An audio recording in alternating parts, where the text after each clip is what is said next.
Hey everyone, thank you so much for the love and support that you've shown to my last YouTube video. Today in this video I'm going to be answering questions that were asked on Instagram, on the ask thing. There's loads of them, which is wonderful, thank you. It's onto my Instagram story, it shows up like that. That is so fucking dirty, oh my god. So when I put this onto my Instagram story, it looked a little like this. I said, before you ask, rude and dirty questions will be blocked.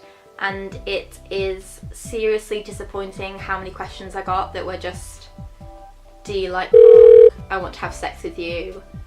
Like, I'm just gonna block you. Oh my god, there's so many that are just, how much to be with you? Okay, so first of all, I'm not an escort. I am a alternative glamour model and I'm also a photographer. You can find me naked at patreon.com/BeaDux, which will be linked down below. Okay, this is a good question. Okay, what got you into camming? Where did the idea come from to go and do it? Okay, well, the idea of camming came from a lovely lady called Ashmarie on Tumblr.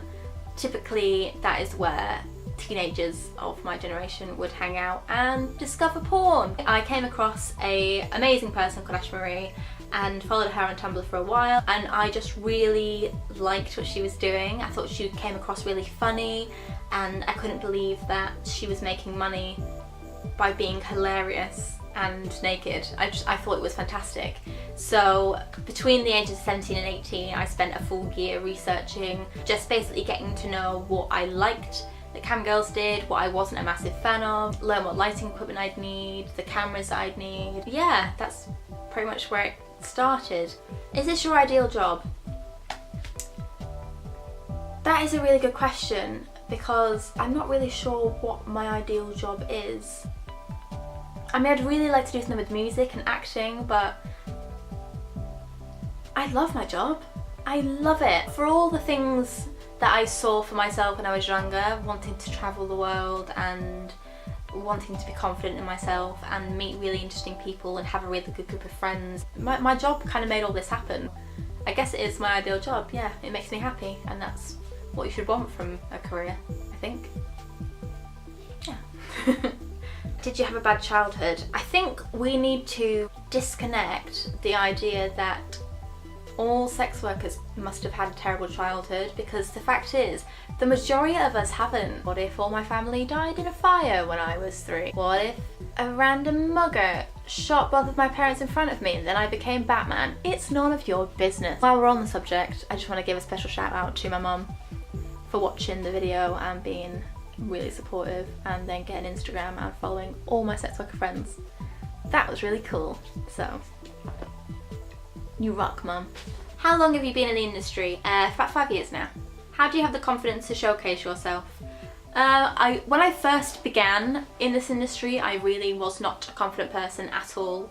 I really struggled with self-image, and I still do from time to time. Through the skills that modelling has given me and cam work has given me to really love myself and embrace the body that I have, that has allowed me to go on to doing things like burlesque performing, that I love doing, by the way. One of the most asked questions that I got, which was wonderful to hear, is how people can help sex workers and the legalisation surrounding sex work that makes it difficult for sex workers to work safely. So I'm going to go into that a little bit.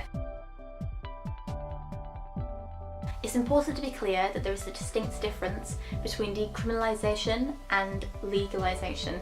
Decriminalisation involves removing all laws that specifically target sex work. Legalisation involves adding more laws. So it's important to understand that within England and places like Italy and Spain, it is completely legal to sell sex and it's completely legal to buy sex. However, there are tons of laws surrounding the act itself. So people that work on the street selling sex, that's illegal. Curb crawling, looking for street workers, is illegal. And owning or managing a brothel that allows sex workers to work in the same place safely with CCTV cameras and the appropriate security is also a crime. Because of the criminalisation surrounding sex work, workers are much less likely to go to the police when they've been a victim of an assault or crime surrounding sex work. Roughly 60% of US sex workers aren't arrested during a sting or an ongoing investigation. They're actually arrested when they've gone in to report a serious crime. Now, I know in my last video I did say that there's lots that you can do to help sex workers, but I have received a few messages saying, can I go into a little bit more detail? So here we go. One of the best things you can do is speak out, use your voice. Unfortunately, as I mentioned in my last video, people are more likely to be listened to if they don't work directly within the sex industry. Use your voice as a support of the sex industry. Respect that sex workers are the experts in their fields. Wherever you can, make sure that you are using direct quotes from sex workers, and if you need to, going to them for advice or opinions. Be respectful of a sex worker's privacy. Never, ever out a sex worker. If you have discovered a sex worker's real name and you know that they use a pseudonym, don't use their real name. And then there are really simple everyday things like not making sex workers the punchline of your jokes. It's all cool making jokes about how accountants are boring, but to actually make a joke out of someone being assaulted when that is a genuine threat every day for a sex worker. Or if your friend makes a joke about raping a prostitute, tell them to shut the fuck up and maybe punch them in the face. And another bit for people that have more skills than the average, if you are an accountant or a lawyer or a health professional person, donate your time to assist sex workers in whatever way you can. In fact, you know what? If you are any of those things, get in touch with me. Since my last video, I have been in touch with relevant people and this journey is getting started. What I need to do first is raise a little bit of money to get the ball rolling on this thing, and an awesome way of doing this, I thought, as I mentioned in my last video. How many times have I said in my last video?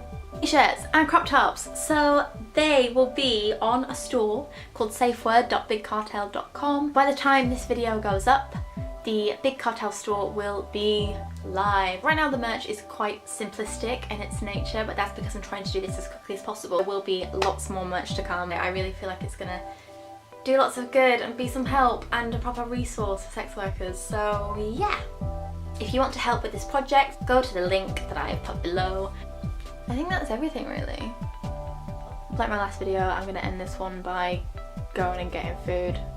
Probably gonna eat some cookies. Don't forget to practice safe sex. Okay, bye.